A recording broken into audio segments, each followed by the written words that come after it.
convidada aqui, ela está no terceiro semestre de administração, mas também tem formação em letras com espanhol. Ela trabalha com um negócio que muitos de nós aqui, com certeza, em algum momento da vida já precisou, que é a orientação educacional. E para falar mais um pouquinho sobre esse trabalho, com vocês eu chamo Sheila Rocha.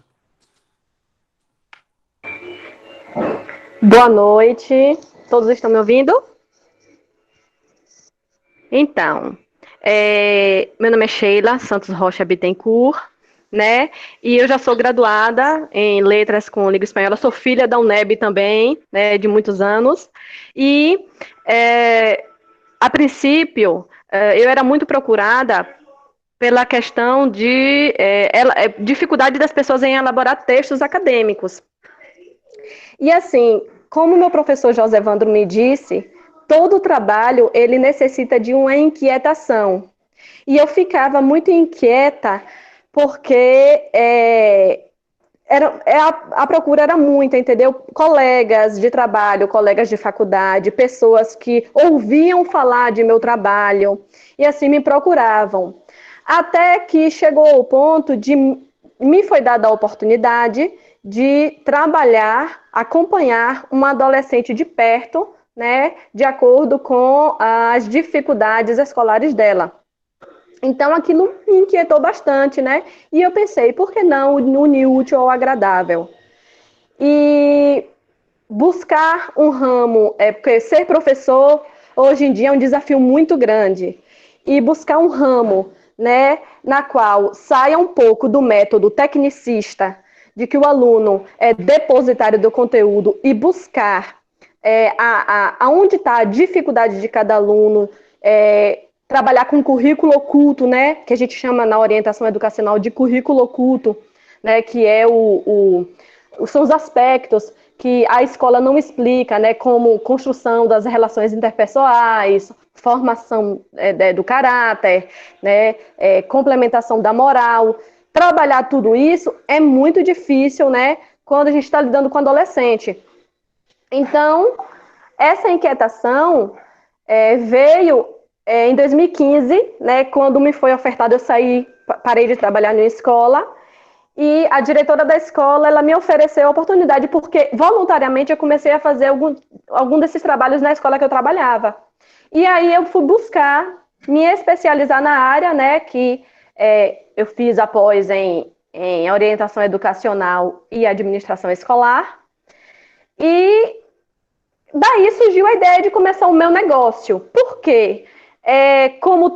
Minha mãe sempre disse que a gente sempre começa do pequeno, né?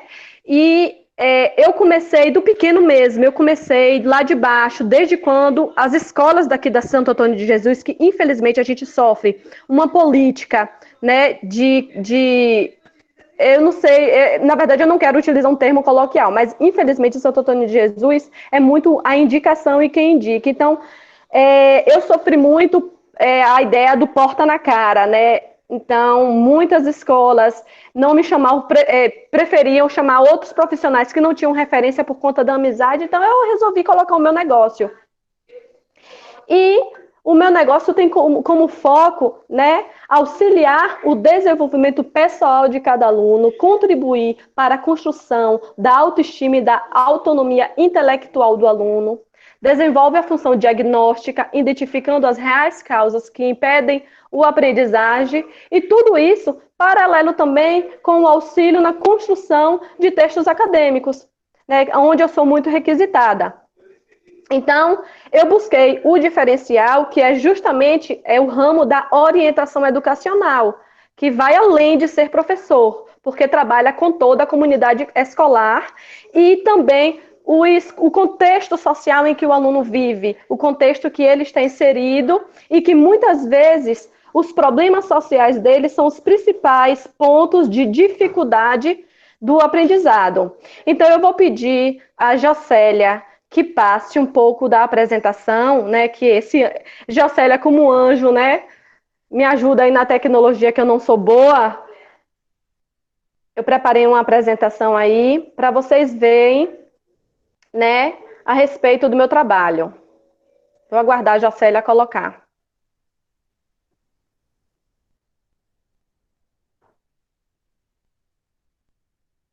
Então, o título, né, Olá, que está em espanhol, né, por conta da minha formação, porque, como eu já falei, já sou graduada, né, e a minha página oficial é @prof.sheila.rocha.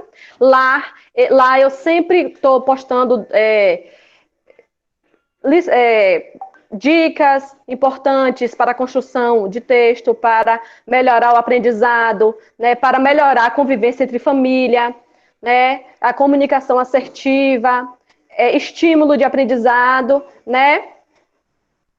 E vocês vão ver aí algumas imagens, porque o meu trabalho é com o ensino particular. Quando eu digo particular, eu digo exclusivo. Eu trabalho apenas em horários diferenciados, né, com alunos, porque essa exclusividade é o que faz o diferencial no meu trabalho. Por quê? Porque cada aluno tem um perfil de aprendizado, cada aluno tem o seu tempo e cada aluno possui a sua dificuldade. Então, é em cima de cada dificuldade que eu trabalho, né? Acima de cada perfil do aluno, né? Tem aluno que é mais visual, tem aluno que é mais sinestésico. E aí a gente vai traçando o caminhar.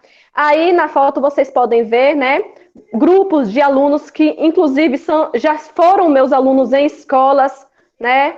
Regulares, mas que ainda assim me procuram para revisão, aulão de simulado, correção de trabalho, né? Essas imagens aí, tanto tem aulas, né, fora do ambiente escolar, como também tem meu trabalho em escolas, né? Como eu já tenho já tenho 7 anos nessa profissão, então eu pude aí pegar algumas imagens para mostrar.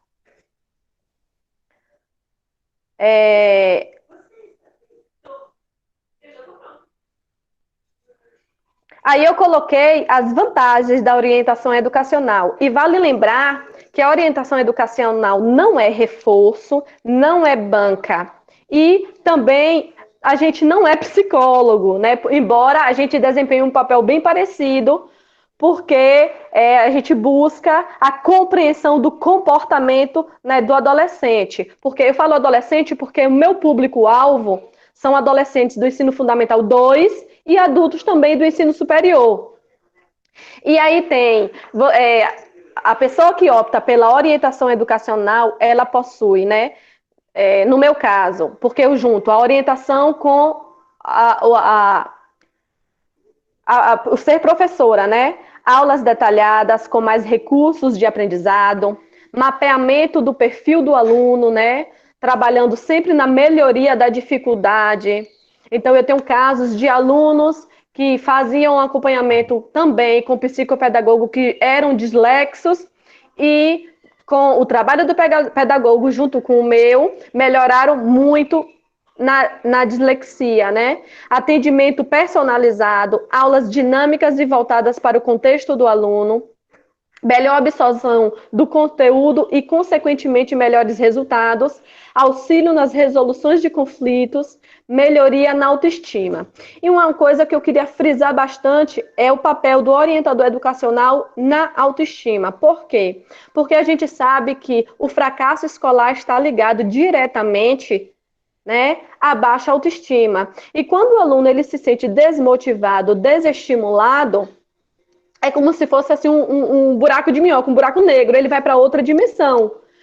Então, ele não sente mais a vontade de buscar, de ter um objetivo na vida. Né? O que faz, o que prejudica não só ele, mas preocupa também a família. Então, quando a gente já resolve esses problemas, já dá aquela melhorada na autoestima. Né? O aluno ele já volta a se sentir capaz, ele já volta a se sentir autônomo, né, para estudar, e ele já começa a buscar outros caminhos. Então, essas são algumas das vantagens da orientação educacional, né? E é importante falar que a ideia do auxílio em textos acadêmicos, TCC, surgiu também porque hoje em dia a língua portuguesa, ela é muito, como eu posso dizer, a língua portuguesa, ela é muito grande, é muito extensa. E para você conseguir tirar uma linha do caderno, desenvolver uma linha é muito difícil, né? Então, é aí a hora que eu entro para mostrar a pessoas, apontar como uma live que eu fiz recentemente pelo o diretório acadêmico, né? Apontar caminhos para que a pessoa se sinta capaz de desenvolver a escrita. Pode passar, Jacélia, por favor.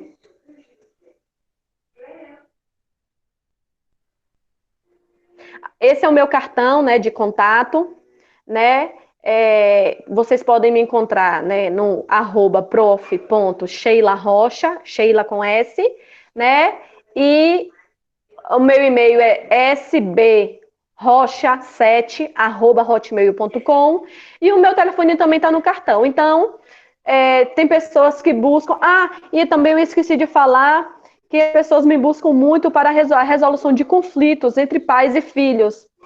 Não, vou falar mais uma vez, não que eu seja psicóloga, não tenho formação de psicologia, mas porque o professor, ele consegue, né, mediar um pouco essa relação, né? Ele consegue, sim, mediar. E o orientador educacional, mais ainda, porque ele não trabalha apenas com um aluno, ele trabalha com toda a comunidade escolar, tá bom? Então, eu agradeço a atenção de vocês e qualquer dúvida, podem perguntar. Bom, Sheila, obrigado aí pelas informações e que interessante seu trabalho, principalmente porque ele leva em consideração a particularidade de cada aluno. Afinal de contas, ninguém é igual ao outro, né? Sim, Então, sim. então vamos lá. A gente agora encerrou a primeira rodada e o objetivo, como eu falei lá no início, era que a gente pudesse conhecer um pouquinho mais, tanto das nossas palestrantes, das nossas convidadas, como também do negócio que elas desenvolvem. Agora nós vamos partir para a segunda rodada. E aqui a gente vai tentar fazer um link da teoria acadêmica com a prática do negócio das nossas convidadas. Para isso, o Diretório Acadêmico de Administração, antes dessa mesa de diálogo, encaminhou um questionário para cada uma delas. Nós, então, após avaliarmos esses questionários e as respostas de cada uma, nós extraímos temas que são importantes dentro da administração. E para começar a segunda rodada, eu vou conversar aqui novamente com a Andriele e Andressa. Meninas, é o seguinte, nas respostas que vocês colocaram, um tema chamou bastante atenção, que foi a formação de preços. Aliás, esse tema é bastante discutido por nós, alunos do curso de administração, principalmente lá durante as feiras de empreendedorismo acadêmico, as nossas FEMPAs, né, onde a gente tenta ali buscar um preço que mantenha uma certa margem de lucratividade, mas que também seja competitivo. Aí eu me pergunto, no caso de artes visuais, como é que a gente vai compor um preço, né, correto, sendo que você tem ali no cálculo do preço não só os insumos que vocês gastam para produzir os seus quadros, existem outros valores agregados que às vezes é até difícil de mensurar, valores até sentimentais, históricos, enfim. Contem, por favor, como é que vocês chegam ao valor das obras de vocês e como foi que a UNEB ajudou nesse processo.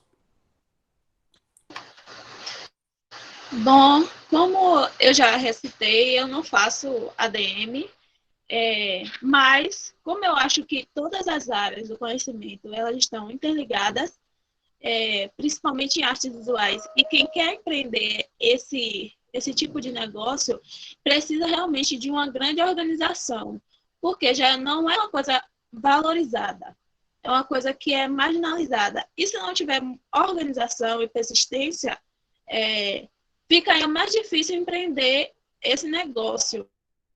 Minha irmã, ela faz ADM, ela me ajuda muito nessa questão de preço, de custo, de juntar as duas coisas e separar o lucro. Ela me ajuda bastante, porque eu realmente era muito perdida nesse quesito. E ela vem com essa base, e como é o lugar de fala dela, eu vou deixar ela explicar direitinho para vocês como é que funciona, como é que a gente coloca o lucro em cima dos gastos, e é isso. Bom, pessoal, como a minha irmã falou, né? todas as áreas estão interligadas, né? A administração, ela está inserida em todas as áreas, né? É preciso ter um administrador para estar auxiliando, né, no processo de tomada de decisão. E, no meu caso, eu consigo auxiliar ela de diversas formas, como eu já falei, e dentre essas formas estão alguns conhecimentos adquiridos no meu curso de administração, né? Nesse caso, eu consigo auxiliar ela, né, muito na formação do preço, né, na formação do preço dos quadros dela. Porque, assim, como o Fábio falou, há uma série de questões envolvidas, há uma série de coisas envolvidas, só que tem coisas que não tem como a gente mensurar, né? Como, por exemplo, tempo, gasto, psicológico, enfim. Essas coisas não tem como a gente mensurar, então não tem como a gente estar colocando em si no valor do produto, né? Então, o que é que acontece? Primeiramente, né, como eu falei, eu auxilio ela na formação do preço dos produtos dela e que se envolve, como muita gente acredita que tem muito alunos de administração aqui presente, sabe que para a formação do preço de qualquer produto e serviço, né, que é da contabilidade inicial, quem já fez, né, para a formação de qualquer produto ou serviço é utilizada a fórmula, né, que é despesa mais custo mais lucro, e aí se forma o preço de qualquer produto ou serviço. No caso dela, a gente não utiliza o pé da letra, né, esses cálculos, porque é coisa pequena e também é uma coisa muito mais sentimental. Então, o que é que acontece? Primeiramente, a gente pega o valor da mão de obra dela. Dentro do valor da mão de obra dela está o tempo gasto e etc. Essas coisas que não tem como mensurar. Então, é o valor da mão de obra dela, que é o preço fixo. Depois, segundo, para formar o preço, a gente pega uma média dos materiais utilizados. Porque, por exemplo, ela compra um pote de tinta. Esse pote de tinta, ela vai fazer vários desenhos, só que ela não tem como saber quantos desenhos ela vai fazer com aquele pote de tinta, porque tem desenho que utiliza mais, tem outros que utiliza menos, então não tem como ela pegar o custo do pote de tinta e dividir por cada desenho utilizado. Então, ela pega uma média dos materiais que ela sabe que ela vai usar, gastar, e aí a gente coloca para estar formando também o preço do produto. E, por fim, né, é o tamanho dos desenhos, porque ela vende por tamanho, né? Ela tem os tamanhos P, M e G. No momento, ela está trabalhando com P, M, G e tamanho família. No caso, o G, ela estava... Os tamanhos do quadro, o quadro em si não alterava muito no preço final do produto, porque ela conseguia adquirir tanto o pequeno como o médio quanto o grande no mesmo valor. Só que, ultimamente, ela não está conseguindo achar o G, né, que é o tamanho grande. E aí ela teve que comprar outros tipos, pelo fato de pessoas estarem pedindo, né, o tamanho G e ela não está conseguindo achar mais o G, né, na loja onde ela compra, não está tendo ultimamente. Ela teve que adquirir outro tipo de quadro. E esses quadros, eles são mais caros. No caso, são um pouco mais caros, né? Ela passou a pegar um pouco maior e também com detalhes diferentes. E aí passou a ser mais caro. Então, acabou também tendo que fazer um reajuste no preço, né? O quadro agora influencia um pouco. Se a pessoa, por exemplo, ela tem agora branco e dourado. Então, se a pessoa fizer o branco com o dourado, vai alterar um pouco por causa disso, porque ela agora está pegando com esses detalhes diferentes. Antes não alterava, o quadro alterava muito, só o tamanho do desenho. Mas agora sim, dependendo do quadro que a pessoa for querer, vai alterar o preço também do desenho dela. No caso dos custos, né, e assim é formado, no caso, o valor da mão de obra, os materiais utilizados e o tamanho do desenho juntamente com o quadro. E assim é formado o preço do desenho dela. Por fim, não, né, que também tem o lucro e tem o custo. O custo, no caso, a gente pega os materiais que ela utiliza, né, a gente calcula o custo dos materiais que ela utiliza, e o lucro é exatamente o valor do custo dos materiais menos o valor do preço do quadro, né, do desenho dela. E aí a gente vê que tem lucro. Mas, na verdade, em si, a gente não calcula o lucro, né? A gente acaba não calculando em si. A gente percebe mais, né, a olho nu que a gente vê que, no caso, ela vende e ela consegue também estar investindo novamente e ainda ficar com o dinheiro para estar usando com outras coisas pessoais dela. Então, além dela estar conseguindo investir até em coisas melhores para estar, né, melhorando o seu trabalho, ela também consegue ficar com o dinheiro que ela pode estar utilizando com coisas pessoais. Então, a gente vê que realmente está tendo retorno, né? Retorno sobre os desenhos dela. E a questão do emocional, porque a gente coloca um carinho muito grande nos desenhos, né? Quase todos os desenhos eu quero ficar para mim e guardar para sempre. Essa questão do emocional a gente tem que deixar um pouquinho de lado e voltar para o lógico realmente, sabe? Senão a gente não vende nenhum quadro, nem nada, a gente fica só pra gente, porque eu amo o que eu faço e quando eu vejo que ficou maravilhoso, eu não quero vender. Seria ruim tanto para mim, tanto para a pessoa que pediu, né? Além disso, além dela fazer os desenhos, né, vale ressaltar, ela também é transista. Inclusive, minhas tranças foi ela que colocou. Né? Ela também, nos momentos vagos, né, no tempo vago que ela tem, ela coloca trança. Então, assim, ela é empreendedora, ela consegue tirar renda do seu próprio trabalho. Além dos desenhos, ela também consegue tirar uma renda com os trabalhos que é colocar trança. Né? No momento, ela está se dedicando mais somente mesmo para a arte. Mas no momento vago, que tem gente que pede, que sabe que ela coloca, ela também coloca trança. Multifuncional, isso aí. Andressa e Adriana, que bom, então, que bom que a UNEB, então, aí está contribuindo para a formação do preço do trabalho de vocês. Bom, agora a gente vai voltar a conversar com a Ana Beatriz. Está com eco aí.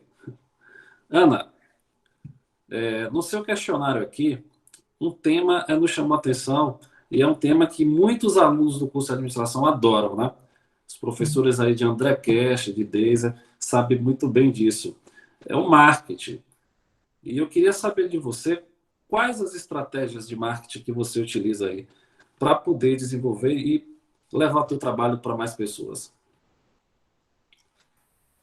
Bom, como o Fábio mesmo falou, eu vou falar um pouco sobre como eu aplico na minha empresa, na minha microempresa, o marketing.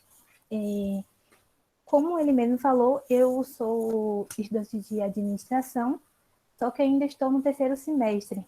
Então, eu não tive ainda contato com nenhuma matéria envolvendo marketing. Então, o meu contato com o marketing na UNEB foi por conta da Recon Júnior, que, para quem não sabe, é uma empresa júnior que faz parte da UNEB. E graças ao meu diretor, Diego, eu faço parte da diretoria de marketing, eu aprendi muita coisa sobre marketing e que me ajudou muito nesse momento de empreender. E as estratégias que eu utilizo, eu divido por 4 categorias que acabam se unindo, que são a humanização da marca, construção de relacionamento, um bom unboxing e conteúdos de valor voltados para a minha persona. Para quem não sabe, persona é a minha pessoa ideal, o meu cliente ideal. É como se fosse montar um avatar de algum jogo. Então, assim, eu monto esse boneco de acordo como seria o meu cliente ideal. Essa é a minha persona. E, voltado para o marketing, eu tenho a minha persona e eu produzo não só a questão da venda, de vender acessórios, eu produzo conteúdos de valor voltados para a minha persona. Como? Eu produzo posts dando dicas de como utilizar o seu acessório de maneiras diferentes, cuidados com o seu acessório, formas de guardar o seu acessório de forma diferente, utilizando coisas que você tem em casa, sem precisar comprar porta-joias caros, coisas do tipo. E humanização da marca. Eu tenho humanização da marca, construção de relacionamento que está atrelado. Como? Eu apareço nos meus stories, eu mostro para minhas clientes que ali não é um local só de venda. Ali é um local onde eu posso estar ali para trocar algo com ela. Não só eu estar ali para ela, ter uma troca. Minhas clientes percebem essa construção de relacionamento na hora da conversa. O primeiro contato que a gente tem não é apenas eu querendo vender e ela querendo saber o preço. É algo diferente, é uma conversa. A gente se trata por apelidos, a gente troca figurinhas, a gente conversa de uma maneira mais tranquila, manda áudio, como se fossem duas amigas mesmo. Porque eu gosto de fazer com que esse momento da compra seja algo diferente. O bom unboxing é esse que eu mostrei na minha apresentação do slide. Quando minhas clientes abrem a embalagem delas, geralmente quando a gente compra algo, o que a gente espera é aquilo que a gente comprou. Se você compra um notebook, quando chegar da loja, você já imagina que você vai encontrar seu notebook. Eu já penso diferente. Como eu posso surpreender o meu cliente? Então, quando ele abre a sua embalagem, ele não encontra só o seu acessório embaladinho num pacotinho fofinho com uma fitinha lindinha, não. Ele vai encontrar uma carta feita à mão, ele vai encontrar balinhas, algo mínimo para diferenciar. Isso acaba atraindo o cliente, mostrando para ele que você está ali não só para vender, mas para ter uma relação com ele e trazer conteúdo de valor para ele. E isso acaba sendo um diferencial gigantesco e um ótimo tipo de marketing. Por quê? Porque toda vez que um cliente pensa assim, nossa, preciso comprar tal coisa. Se você vende, por exemplo, a pessoa quer, eu queria um exemplo, eu gostaria de um acessório. Se você vende acessório e tem esse diferencial, ele vai lembrar de você. Não pelo acessório, mas pelo diferencial que despertou nele. E eu gosto disso porque, geralmente, se vocês perceberem, no caso, que quando algo é diferente, quando é algo legal, todo mundo gosta de postar nos stories e marcar, mostrar que recebeu algo diferente, algo legal, algo fora da caixa. Isso é uma forma de divulgação do seu trabalho. E essas são as táticas do marketing que eu utilizo no meu negócio. Obrigado, Ana. E realmente o marketing é muito importante para tudo e qualquer negócio, não é verdade? Antigamente o marketing ele era muito focado no produto. Depois ele mudou o foco para o cliente. O cliente passou cada vez mais a ficar mais exigente. Então, hoje, as empresas se preocupam também até com uma forma que o cliente pensa. Então, se você tem, por exemplo, uma pessoa que é defensora dos animais, ela não vai comprar um casaco de pele.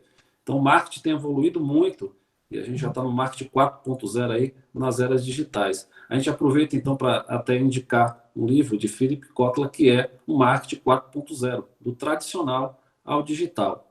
A gente vai conversar agora com Ellen. Ellen, quando a gente analisou aí o teu questionário, alguns temas chamaram bastante atenção. Primeiro, que você cita aqui valorização dos funcionários, né? Isso é muito importante, tem a ver com gestão de pessoas. Outra coisa que você citou foi a ética, né? Tão importante aí para todo e qualquer trabalho. Fala um pouquinho para a gente aí sobre esses dois temas. Bom, Fábio, deixa eu só, não sei se eu posso só pincelar aí um pouquinho os temas das meninas, que foi o cursos em marketing. Acho que para a gente que tem empresa, são detalhes assim importantíssimos, né? E até que causam assim, muitas dúvidas para a gente quando a gente está começando um negócio. A Guica mesmo, a gente está até aí em negociação, a gente está até conversando com a Recon Júnior, eu solicitei até a ajuda dos meninos, né? Para estar dando esse apoio, porque realmente não é fácil, né? Você mensurar a questão de custos, você retornar, né, essa questão para os clientes, é uma situação muito complicada. E para a Guica também o marketing para a Guica, e também a gente usa muito ele, né? A questão do saber, né, do tratar com o cliente. Uma coisa que a gente gosta muito aqui é o feedback dos clientes, então, que a gente usa, a gente posta no Instagram, acho que a gente tem um resultado muito bom com isso, né? Quando a gente está numa conversa no WhatsApp, o cliente faz um elogio e tal, a gente posta. Então, é um retorno muito legal também dos clientes, a questão do marketing. E voltando para as minhas perguntas, né, você me questionou a questão da valorização dos funcionários. A parte de gestão de pessoas foi a parte assim, que eu mais me identifiquei na minha graduação, né? Quando eu fiz administração lá em 2005, Gestão de pessoas era a área que eu tinha mais afinidade, tanto que meu TCC foi nessa área, né, de gestão de pessoas. Eu fiz meu TCC com abordagem, treinamento e capacitação. Então, assim, porque valorização dos funcionários, eu tenho isso muito em mim. Acho que toda empresa, para ter sucesso, ela precisa valorizar o funcionário, né? O que é valorizar o funcionário? É você reconhecer aquele profissional que está ali com você, né, dia a dia, que está fazendo, né, sua empresa acontecer. Então, assim, a partir do momento que você dá feedback aos funcionários, né, a questão dos elogios, as questões das críticas mesmo, que com as críticas a gente cresce, você investir na capacitação do funcionário, você investir né, em happy hours com os funcionários, tudo isso é um meio de você valorizar o funcionário. Eu não falo só na questão de bonificação, né, na questão de valores, né, de estar sempre aumentando o salário. Isso, claro, é importante, né, todo mundo quer ganhar bem. Mas quando você percebe que ali naquela empresa, né, que você está se doando, o do proprietário ou o seu chefe, ele trata você assim como uma pessoa que agrega valor à empresa, com certeza você vai desempenhar um papel muito melhor ali. E com certeza a empresa só vai ganhar com isso. Funcionários, né, satisfeitos, a empresa com certeza vai ter sucesso.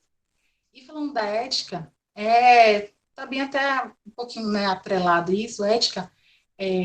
Toda empresa, ela, quando tem um código de ética, né, a maneira dela tratar o cliente e tudo, quando o funcionário chega na empresa, conhece o código de ética da empresa, isso só facilita.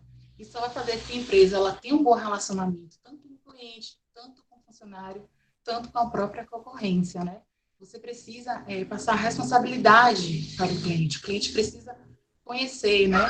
Conhecer você, conhecer o seu negócio, ver que você trata as coisas com clareza. Então, assim, isso faz com que os clientes confiem em você e busquem você, né? Busquem o seu serviço mais vezes. Então, é importantíssimo para a empresa, né? Assim que começar a andar a empresa, ter o seu código de ética. A gente que faz administração, a gente sabe, né?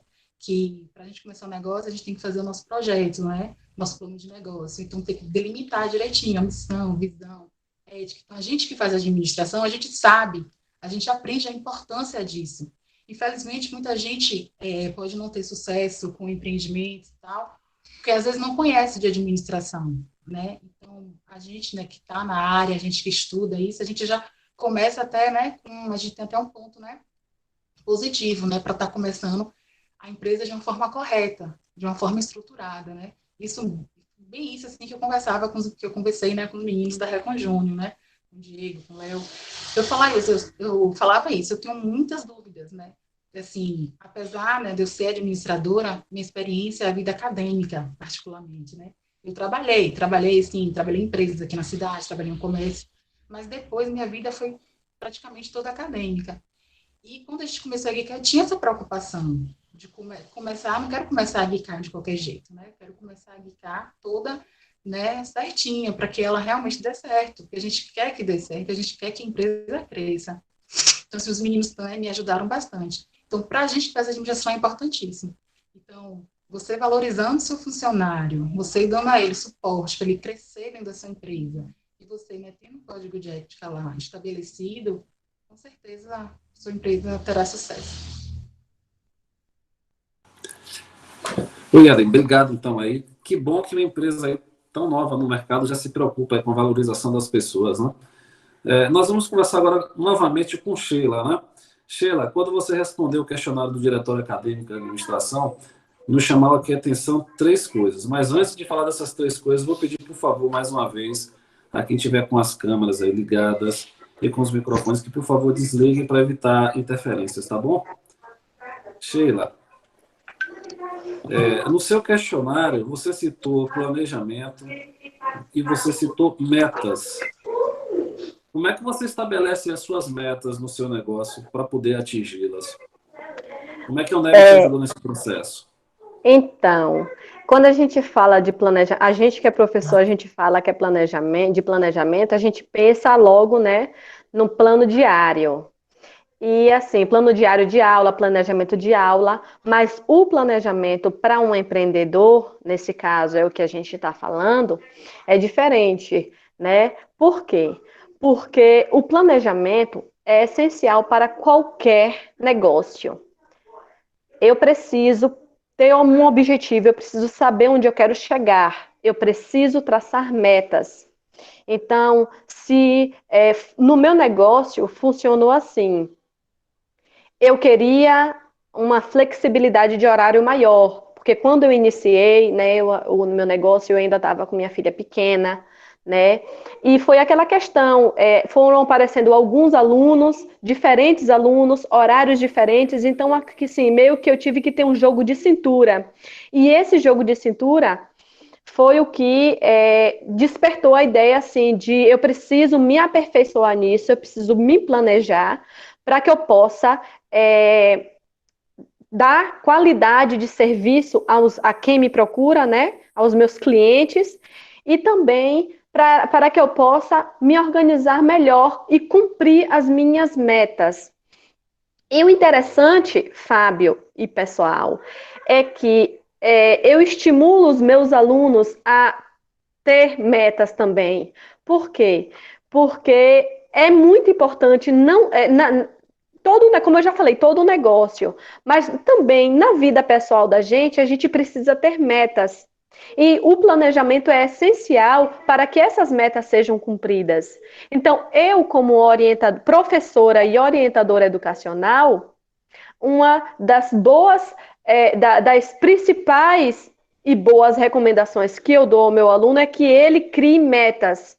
Então, por exemplo, eu tenho uma aluna que ela quer conseguir passar no vestibular e ela não entende nada de redação. Então eu olho para ela e digo: olha, vamos fazer assim. Você, primeiro, né, eu já quebro o paradigma que ninguém sabe nada, né? Então, alguma coisa você sabe. Então, a sua meta principal vai ser fazer uma redação por semana. Vamos estabelecer essa meta. E o que é que eu preciso fazer para que essa meta seja alcançada? E aí eu mostro para ela os caminhos. E assim também é no meu negócio. Eu preciso atingir um público X. Aí eu lembro agora um pouco do que Bia falou, né? Que é aquela questão do marketing. Entra também a questão do marketing, porque eu preciso alcançar público X. Então, a minha meta é alcançar aquele público, a minha meta é ganhar aqueles, né, alunos, aqueles clientes. Então, eu vou planejar como eu faço para que eu me torne, na verdade, eu sempre gosto de usar esse termo, eu me torne inesquecível para os meus alunos. E isso tem dado um bom resultado, Fábio, porque quando a gente é professor e a gente tem um diferencial e a gente busca, né? Eu vou me planejar, já que esse assunto é um assunto difícil, já que esse aluno meu, esse orientando meu, ele está passando por essa fase difícil, então eu vou me planejar para conseguir chegar onde eu quero, se eu quero que ele tome consciência de alguma coisa que ele fez, né? Mediar um conflito entre ele e a mãe. Então, eu vou buscar metas, eu vou buscar, né, planejar maneiras que eu posso fazer ele chegar lá, mas sem me tornar chata nem enfadonha. Por quê? Porque hoje a gente vê um sistema de ensino que os adolescentes estão cada vez mais interligados, né? A internet, estão muito acostumados com a rapidez na comunicação. E quando a gente vai para uma sala de aula com não sei quantos alunos e ainda com aquele método tradicional que deixa a aula enfadonha, deixa o assunto enfadonho, fora o contexto social que aquele aluno vive, né? Fora os conflitos internos que ele vive, fora os conflitos sociais e familiares. Então, o que Sheila faz? Sheila busca maneira de chegar a determinados assuntos, de trabalhar determinados assuntos sem se tornar enfadonho. Então, na minha aula, né, na minha orientação, eu gosto de chamar assim porque não é só uma aula, né? Eu tenho uma aluna minha que ela disse que é aula de cultura, porque a gente fala sobre tudo, a gente conversa sobre tudo. O meu aluno fica à vontade, eu fico à vontade. Claro, tudo com muita ética e muita dedicação, mas eu mostro a ele onde foi que errou, mas de maneira que ele possa ressignificar aquele erro dele, que ele possa aprender e não repeti-lo, né? Então, é uma maneira muito gostosa de trabalhar, né, assuntos didáticos, assuntos de conflitos, assuntos, né, que eles muitas vezes estão preocupados e de tirar proveito nisso tudo. Então, esse é o meu diferencial, né? E, principalmente, eu destaquei também o que eu aprendi muito no curso de administração, é o controle de qualidade, que todo negócio deveria ter. Não é simplesmente... o meu caso é prestação de serviço, né? Então, para quem vende produto, não é simplesmente, como o Bia falou, como a Adriele falou, não é só entregar o desenho, não é só enviar o trabalho. Ellen falou que também sobre essa questão, não é só lavar o carro, é dedicar, é fazer aquele trabalho com toda a dedicação, com todo o carinho, com todo o zelo. Por quê? Porque no meu caso, eu trabalho diretamente com pessoas, eu trabalho com prestação de serviço. Então, eu preciso ter o retorno, eu preciso ter uma devolutiva que mostre que o meu trabalho está sendo bem feito. E quando eu vejo um aluno meu postando uma foto minha no Instagram e deixando lá, melhor professora, quando eu vejo um aluno meu, me encontra na rua, me abraça, e às vezes eu estou em casa e dia 15 de outubro, que é dia dos professores, chega uma rosa para mim inesperada, isso é muito gratificante, entendeu? E eu, sem falar também dos pais, quando eu vejo os pais, né, dos alunos que eu orientei, né, em casa, que eu dei essa aula particular, que hoje é também conhecida como aula particular, mas que eu dei essa orientação, que vira para mim e me diz, Sheila, o trabalho que você fez com a minha filha, com o meu filho, foi assim, essencial. Hoje eu tenho alunos que estão na faculdade. Eu tive aluno, eu peguei orientandos que só pensavam em fazer 18 anos e sair de casa para viver uma vida fora, né? Não criticando quem faz isso, mas assim, sem intuito nenhum de terminar os estudos. E hoje eu tenho essa orientanda que faz faculdade, que já pensa em um futuro, inclusive que pensa em fazer parceria comigo. Olha, eu vou voltar para a cidade, vou botar o meu negócio, eu quero você como administradora. Então, esse controle de qualidade para mim é muito bom, porque o meu marketing é no boca a boca. Eu utilizo as redes sociais também, né? Porque eu sempre estou divulgando o meu trabalho, eu sempre estou divulgando dicas, né, de orientação educacional, dicas para pais, para alunos, para estudantes. Eu sempre estou divulgando essas dicas. Ô, E Sheila, assim, oi. é só por conta do tempo, desculpa aí te Ah, interromper. sim. Eu já estou concluindo. Eu falo demais mesmo. É mania de professor, falar demais.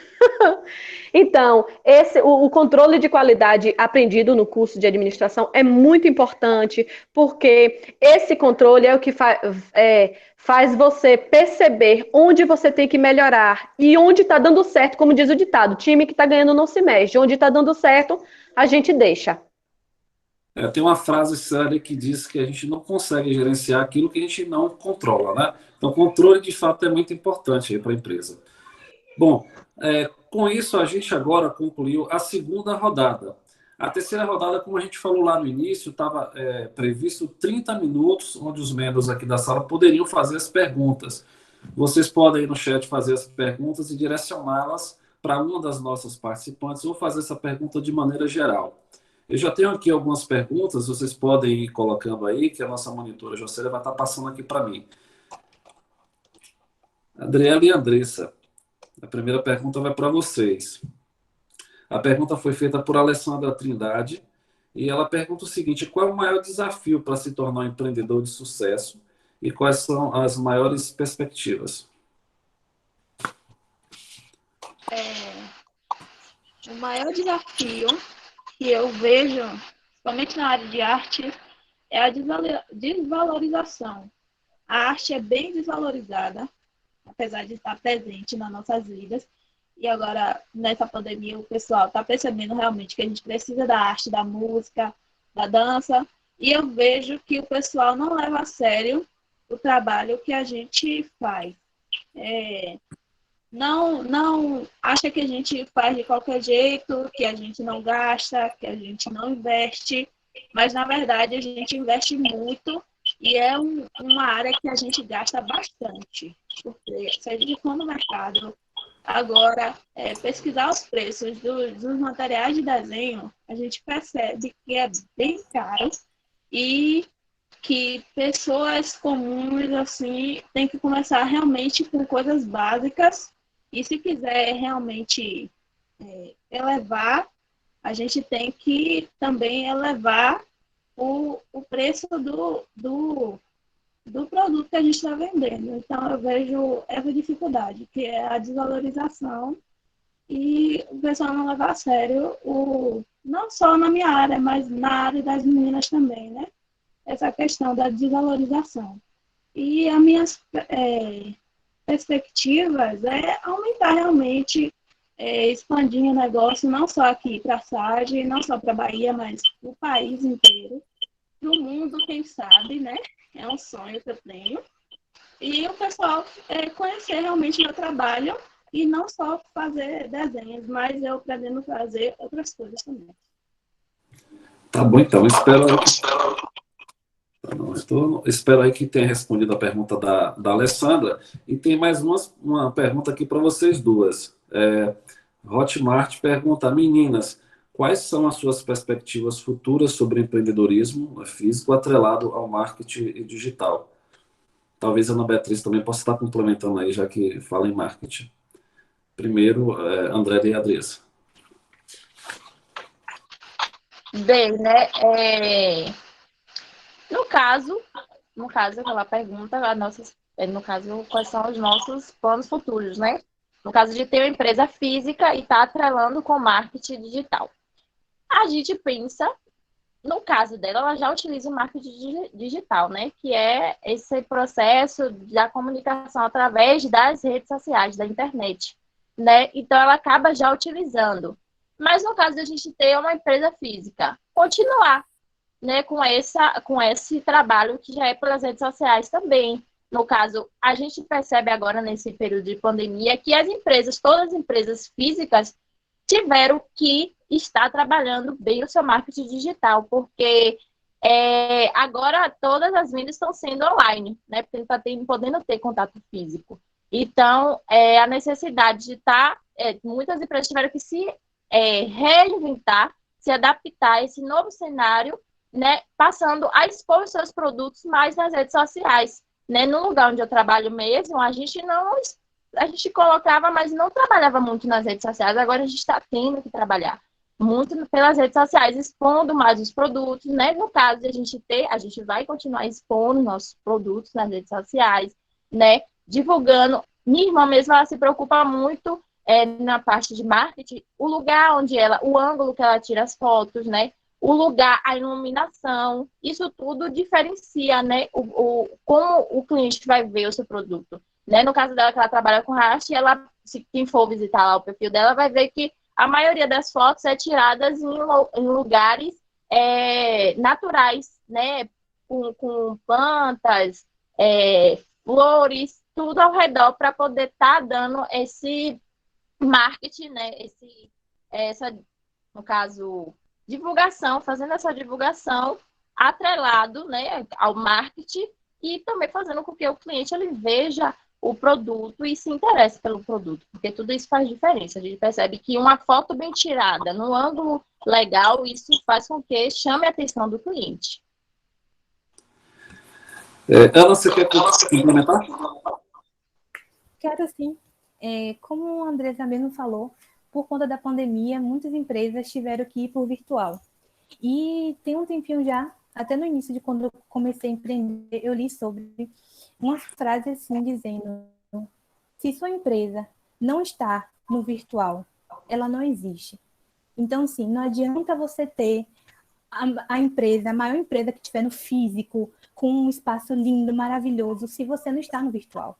Você precisa estar a uma forma de alcance. Por mais que você faça entregas, consiga alcançar toda a extensão do Brasil e tal, você precisa estar no virtual. É uma forma do cliente conseguir chegar até você, conseguir ver. Porque, assim, um exemplo, nem todas as cidades têm a loja C&A, ou a Renner, ou outras lojas de roupa, assim, mas elas estão no virtual. Ela tem um Instagram, ela tem um marketing digital pesado, onde você vê que é bem trabalhado. E aí o que acontece? Você pode não ter nessa cidade. Talvez você não consiga ir agora em Salvador, um exemplo, ou em Feira de Santana e comprar por conta da pandemia. Mas você consegue ir no site, você consegue escolher pelo Instagram as peças que você gostou e quando chegar no site já é direcionado aquilo. Então, assim, é interessante a questão de ter um espaço físico, mas o marketing digital, a questão de estar no virtual, é essencial para o crescimento e o fortalecimento de uma marca. O interessante também, só concluindo aqui, é que a questão da digital, principalmente nesse período que a gente está vivendo, se tornou tão importante porque as aulas, né? Hoje a escola que não tem um recurso digital, né? Infelizmente fechou, parou e assim ficou duramente prejudicada. E assim, como as meninas acabaram de falar aí, né? O marketing digital, ele faz você faz uma parte, o marketing digital faz outra, né? Que fazer o seu nome. Então, muitas vezes, você não possui, né, um espaço físico, mas o trabalho digital é essencial, porque é ali onde você vai, é ali a sua loja onde você vai vender o seu trabalho. No momento mesmo, para mim, está sendo difícil, porque a maioria das minhas orientações são presenciais, mas tive que me adequar e assim, graças a Deus, está fluindo bem e a gente continua aí nesse trabalho digital, vídeo, reuniões, WhatsApp e utiliza todas as ferramentas possíveis. Sheila, a próxima pergunta é para você, inclusive, tá? Quem fez a pergunta aqui foi a Mônica Lima, e ela pergunta: Sheila, seu atendimento é individualizado e qual é a maior parte do seu público? Sim, Mônica, né? E demais que quiser saber. Eu faço também um atendimento em grupo, não é? Que aulões, revisões, né? Como todo professor. Sempre quando o grupo busca, assim, como eu falei anteriormente, explanação de um assunto que ficou muito difícil, né? Porque eu utilizo de técnicas que fazem os alunos absorverem, né? Brincarem, rirem, se divertirem e descontrair na aula. E sim, meu atendimento é individualizado, sim, personalizado, eu traço o perfil de cada aluno. Eu não chego logo para resolver a situação. Primeiro eu converso, eu faço alguns testes, entendeu? Eu entendo a situação em que a pessoa está inserida para que eu possa, né, planejar e aplicar o meu plano de ação. E o meu público, olha só, eu trabalho com o público adolescente, né, e de ensino superior, no caso, os adultos. Só que, no momento, eu estou recebendo algumas mensagens de algumas mães dos pequenos, né? Que são do ensino fundamental 1, que ainda estão com dificuldade de cumprir regras, cumprir, como eu posso dizer, as aulas em casa. E assim, eu estou abrindo também o meu leque para alunos do ensino fundamental 1.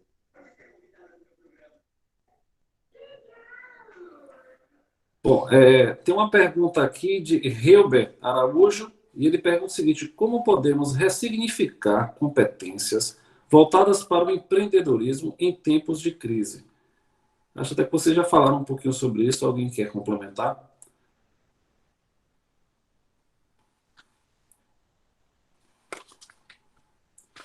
Eu acho que, assim, ressignificar é sempre importante, não é? E eu acredito que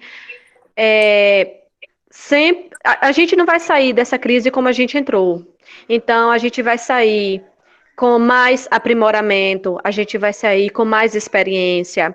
E assim, a própria palavra ressignificar, né, nos traz uma esperança de melhoramento. Então, quando a gente busca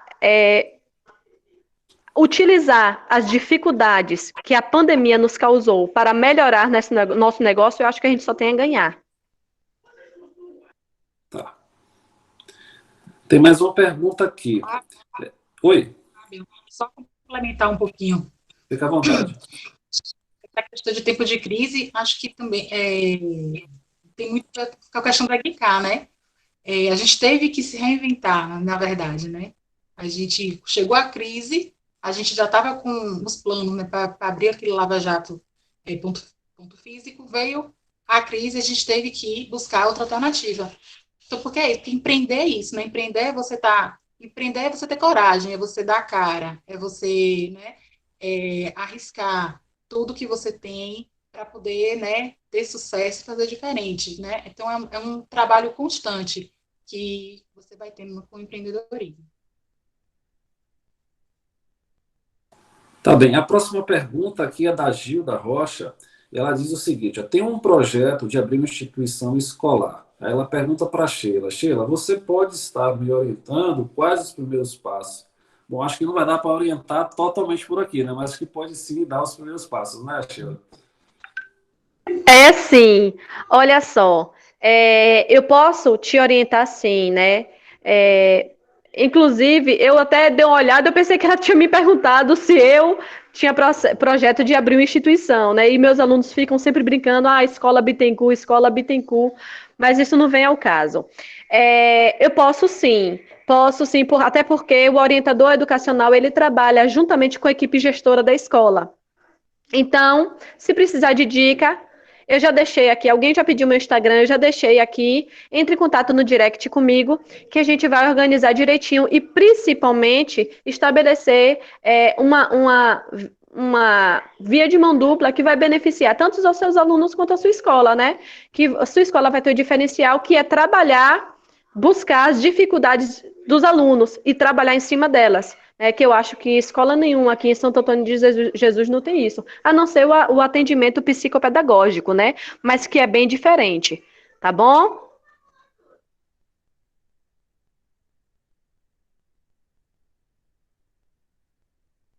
Teu áudio tá desligado, Fábio. Desculpa, eu quis dizer que essa comissão aí deve ir para o Diretório Acadêmico de Administração, viu? Mas brincadeiras à parte, tem uma pergunta aqui de Reuber Araújo. Em muitas localidades, os empresários não apostam em sites profissionais. Tê-lo é essencial ou apenas com redes sociais podem estar expandindo seus negócios? Acho que a Ana falou um pouquinho sobre isso. Eu queria falar sobre isso. Realmente, no início, como você está entendendo... Bia, licença, pode falar um pouquinho mais alto? Eu não estou conseguindo te ouvir. Posso sim. No início, quando a gente está empreendendo, realmente é complicado você investir em sites, você ainda não tem uma clientela fiel para estar indo no site, comprar. Então, as redes sociais são fundamentais para esse seu crescimento e fortalecimento da sua marca. O WhatsApp, Instagram, são parceiros essenciais para esse momento. Um site profissional é para quando você já está fortalecido no mercado, já tem uma clientela grande, uma demanda de pedidos grande, e é uma forma de automatizar essa ação de contato com o cliente e a questão da venda e compra. O que acontece? Muita gente já tem uma marca fortalecida e ainda não tem um site. Só que eu acompanho algumas empresárias e empreendedoras e elas falaram umas coisas que mexeram muito com minha mente, que é a questão de a gente acaba construindo o nosso império, que seria o nosso negócio, em terrenos vizinhos, que seriam Instagram, Facebook, que são de outras pessoas. A questão de você ter o seu site é essencial porque é seu. Não tem essa questão de bug na plataforma, libera uma ferramenta para um, se para outro não libera. Quando é seu site, você monitora, você faz, e você sabe se o seu site vai cair ou não, é coisa sua. Quando você está, um exemplo, no Instagram, geralmente teve um dia, se não me engano, que o Instagram caiu, a gente não conseguia ver stories, não conseguia mandar direct, curtir fotos, nem nada. Imagine se um dia você construiu o seu castelo no Instagram, tudo lá, todo mundo só lhe conhece por lá. E um dia o Instagram acaba. E aí? O que acontece agora? Todo o seu castelo, onde é que está? Então, é essencial você ter um site por conta disso. Se chegar algum momento que tantas redes sociais já vieram e já foram embora, e a gente nem lembra mais. Imagine se isso acontece com o Instagram hoje. A gente não tem mais aquele contato. O seu cliente vai saber onde ele encontrar, caso não tenha mais Instagram. Então, assim, é algo para a gente pensar. Claro, não é, a gente que começou a investir agora, não é o momento de pensar nisso, mas planejar para que, quando tiver com condição de poder investir em um site, algo bacana mesmo, que a gente invista. E eu deixo esse pensamento para vocês aí, para quando chegar o momento certo de vocês empreenderem, estarem dispostos para isso, de construir o castelo de vocês em terreno próprio. Viu? Obrigada. Bom, a gente não tem mais aqui perguntas no chat. Então, a gente pode, então, encerrar aqui a terceira rodada de perguntas. E aquela palavrinha mágica lá do início, a palavra-chave, ela é empreendedorismo, né? Só lembrando que vocês precisam anotar essa palavra para poder preencher o formulário posteriormente e ter direito aqui ao certificado do evento, da mesa de diálogo. Bom, vamos agora para a quarta rodada. E a quarta rodada, como a gente falou lá no início, né, da nossa mesa, será uma mensagem final de cada uma das participantes com dicas de empreendedorismo para aqueles aí que estão na dúvida, que são um pouco conservadores, que não gostam de correr riscos. Eu gostaria primeiro de chamar aí Adriele Silva e Andressa para deixar sua mensagem.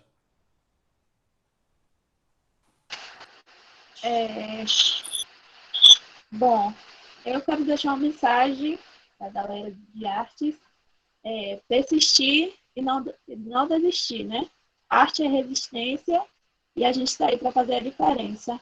E começar com o que tem, começar com o básico mesmo, com o que você tiver aí na sua casa, mesmo que se você não tem um ambiente adequado, comece, respeite seu tempo, respeite seu limite, e é isso, comece, é o que eu tenho para dizer, comece. É exatamente o que ela falou, né? Comece com o que você tem, né? Às vezes muita gente se limita ou por se comparar a outras pessoas, né? Mas aquela pessoa já está lá, já tem isso, já tem aquilo, já tem aquele espaço, né? Já está naquele degrau. Mas, assim, a gente precisa entender que a nossa realidade é diferente da de outras pessoas, né? A nossa realidade aqui, a minha realidade, a da minha irmã, é diferente da de Sheila, que é diferente da de Ana, que é diferente da de Ellie. Então, cada um tem sua realidade. Então, se a gente ficar se comparando outras pessoas para poder iniciar algo, a gente nunca vai iniciar, porque cada realidade é diferente. Então, é isso. Comece com o que você tem, respeite seu tempo e entenda que tudo começa de baixo. Se alguém já está lá em cima, começou de lá de cima, alguém conquistou aquilo para ela. Então, a gente precisa começar de baixo e entender que a vida é uma escada, que a gente precisa subir degrau por degrau e entender que o retorno sempre vem. Pode demorar, mas ele vem. Excelentes dicas, né? Iniciativa, né? Sair da zona de conforto e esse degrau que você falou aí, um de cada vez, e lembrando sempre de uma coisa, né? Nunca passar por cima de ninguém, né? Ok. Eu queria agora chamar a Ana Beatriz aí para dar suas dicas de empreendedorismo.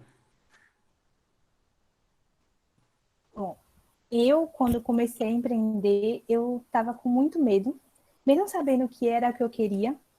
Eu tinha medo porque eu via que eu estava trazendo mais um produto que a cidade já estava saturado. Então, assim, tem muitas lojas de acessórios, com preço barato, com variedade grande. Tem lojas online no Instagram da cidade que vende acessórios. Eu tinha medo de ser mais uma, eu tinha medo das pessoas acabarem dizendo, meu Deus, para que ela está fazendo isso? Quem é que ela pensa que é para estar querendo ser uma empreendedora? E aí eu tinha medo, mas um apoio essencialmente da minha mãe, que foi excepcional nesse momento, de me dizer, filha, é isso que você quer? É isso que você planeja para você mesmo, de empreender? Você sabe que é difícil, as pessoas falam. E aí eu vi que era realmente o que eu queria. Não é fácil, empreender não é fácil. Você para tudo, ainda mais quando você vende produtos. Então, assim, é você que vai ser. Agora mesmo, no momento de pandemia, eu não tenho como chamar nenhuma amiga aqui para minha casa para ser minhas modelos. Então, eu sou a modelo, eu sou a fotógrafa. Eu edito as fotos, eu coloco o preço, eu faço o marketing, eu faço a parte financeira. Então, assim, quem é empreendedor sabe, é você para 1000 funções.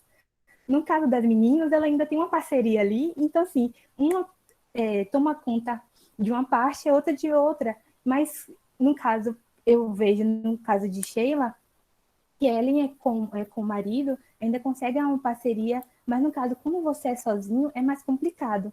Mas se é o seu sonho, se é o que você deseja, então, assim, estude o mercado, estude sobre marketing, sobre empreendedorismo, sobre a área que você quer, planeje, escolha a sua persona, trace os caminhos que você planeja chegar com o seu negócio. É o que você se vê fazendo isso daqui a 5, 10 anos? É algo momentâneo ou algo que você planeja para a sua vida? Então, assim, são perguntas que você deve fazer a si mesmo antes de empreender e botar a cara a tapa. E se é o que você quer, invista. Dá medo? Dá.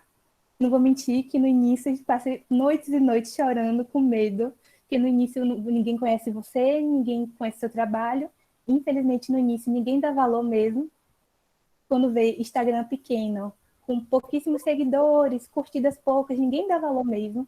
Então, assim, eu digo que foi algo que era do meu coração. Então, se não é algo que você deseja, que realmente é o que você quer e você tem de estar com coragem para isso, se não tiver, querido, eu digo, não empreenda. Mas se for, vá. Vai que você consegue. Tá ok, Ana. Obrigado aí pelas dicas. E tem muito a ver com o que você falou com acreditar nos seus sonhos, né? E acreditar em você mesmo. Né? Se você não acreditar em você mesmo, quem mais vai acreditar, né? Verdade. Então vamos lá. Dando continuidade aqui, vamos chamar Ellen para dar suas dicas de empreendedorismo aí. Alô, Ellen?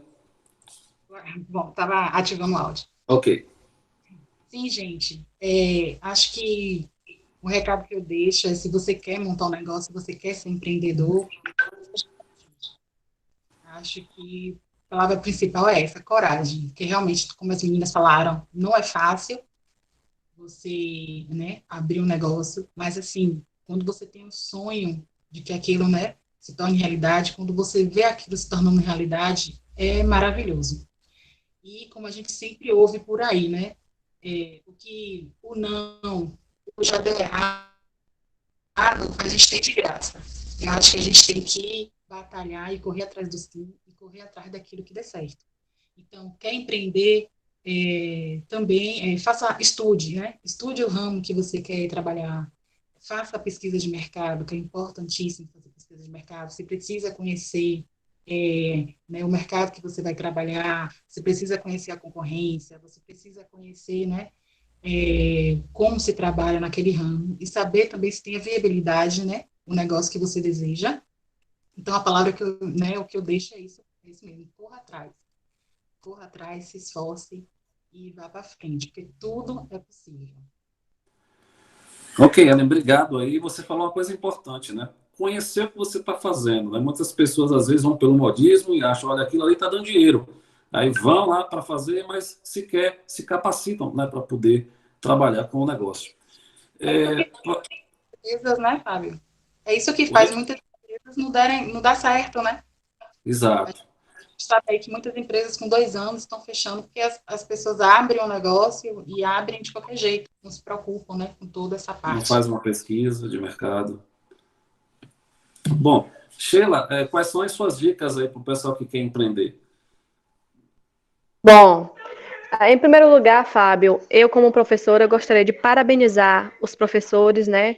Porque até agora são lembrados os profissionais de saúde, as pessoas que estão em linha de frente dessa luta contra o coronavírus, mas assim, meio que os professores ficaram um pouco ofuscados, assim, e a gente tem que lembrar que de uma hora para outra nós tivemos que nos reinventar, né? Nós tivemos que virar YouTubers, nós tivemos que vencer a nossa vergonha de aparecer nas câmeras, e assim, os meus aplausos vão para os professores, entendeu? E assim, a minha dica, né? Acho que o pessoal já olha para mim e fala, a menina da dica, porque meu Instagram tá cheio de dica.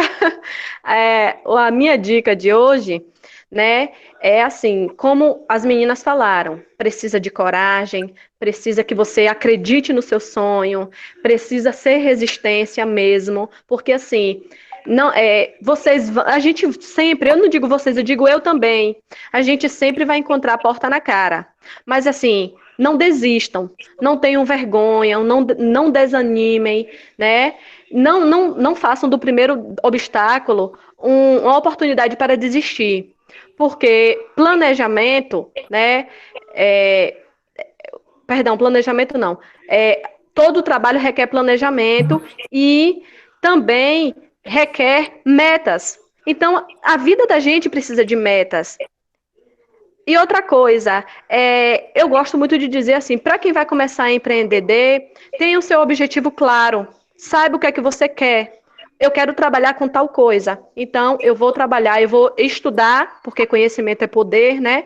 Eu vou estudar, eu vou buscar mercado, eu vou procurar estratégias para trabalhar com o meu negócio. Outra coisa também, a gente tem que ter cuidado com a questão do gasto, não é?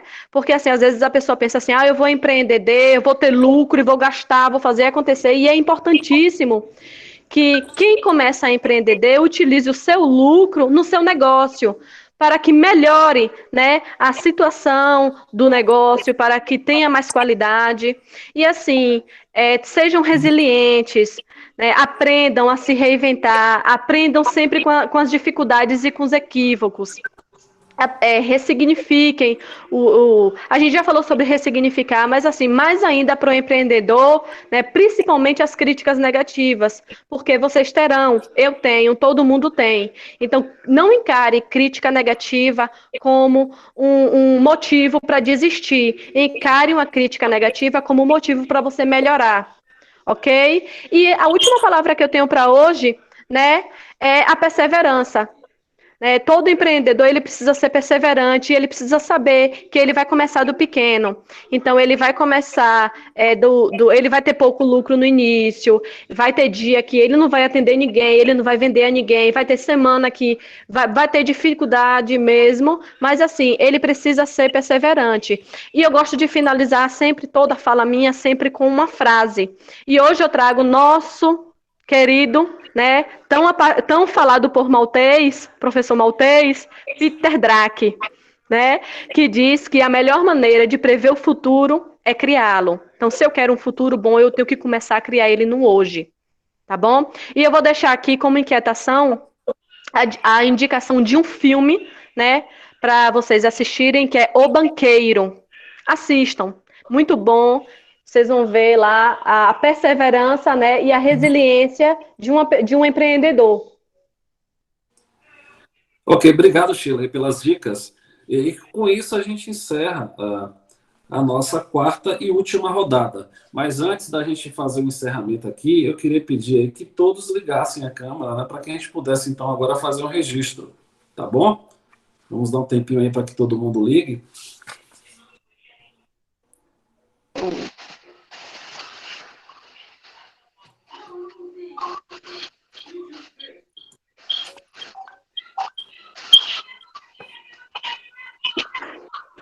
Todo mundo ligado aí? Jocélia, nossa monitora.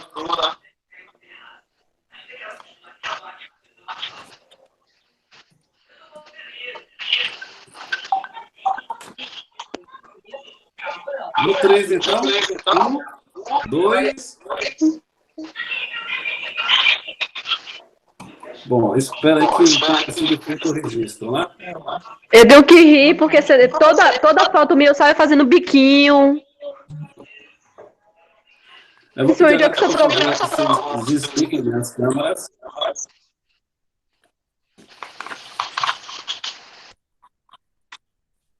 E os microfones também. Pessoal, em nome do Diretório Acadêmico de Administração, eu queria aqui de verdade agradecer a todos vocês que ficaram até agora na sala, agradecer a Elisete, que é presidente aí do DA, pelo convite para mediar essa mesa de diálogo, a cada uma das participantes, Adriele, Andressa, Ana Beatriz, Ellen Matos e Sheila Rocha. Lembrando que ainda nós temos outras atividades do Colóquio da UNEB 40 anos e a gente conta com a participação de todos vocês nas próximas atividades também. Deixar aqui um abraço, uma boa noite.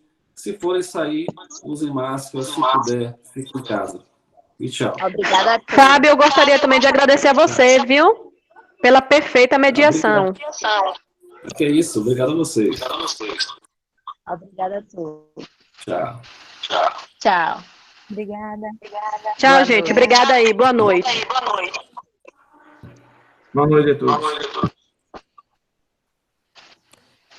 Boa noite.